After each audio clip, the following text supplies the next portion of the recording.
Այսօրվա քննարկման ժամանակ նաև իմ կողմից մասնավորապես առաջարկ եղավ, որպեսզի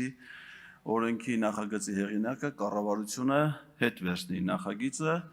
եւ այն ավելի հանգամանալից քննարկման առարկա դարձնելու համար։ Դա հիմնավորվում էր նաև դրանով, որ ընդհանրապես օրենքի նախագծերը պետք է ազգային ժողովում նախնական քննության առնեն համապատասխան մշտական հանձնաժողովներում։ Եվ քանի որ ազգային ժողովի մեր աշխատանքները չի կազմակերպում կանոնակարգին համապատասխան,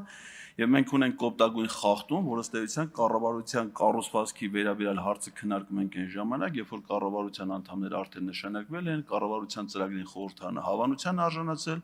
նոր հետ ենք վերադարձել կառավարության կառուցվածքի քննարկման։ Դա նշանակում է, որ հրատապություն այս խնդիրը չուներ, այսինքն եթե այն կառավարության ծրագրից հետո էր քննարկում, կարար ծրագրեր, ասենք օրինակ սեպտեմբերին, եւ մենք հնարավորություն ունենք այս հարցը, այս փաթեթը, որի մեջ ինչպես նշվեց կա նաև սահմանադրական օրենք, քննարկվել հանձնաժողովներում, մենք հնարավորություն ունենք մանրամասն կերպով անդրադառնալ եւ մեր առաջարկներին ուժեղ Հայաստանի, որը վերաբերում էր նախարարությունների ստեղծմանը եւ կառուցվածքային այլ փոփոխությունների, նախարարությունների անվանումներին,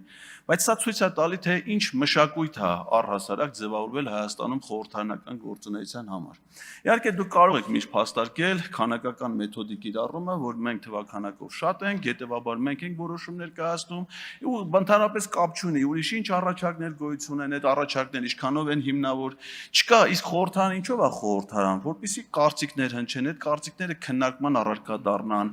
ծանր թեթև արվեն ամեն ինչը։ Իսկ սենց սահմանադրական օրենքը, կառավարության կառուցվածքի վերաբերյալ օրենքը, որի հեղինակը միայն կարող լինի կառավարությունը, այս ձևով չեն ընդունում։ Սա վատ մշակույթ է, եւ Եվրոպա գնալուց առաջ չարժի այդ մշակույթով առաջնորդվել։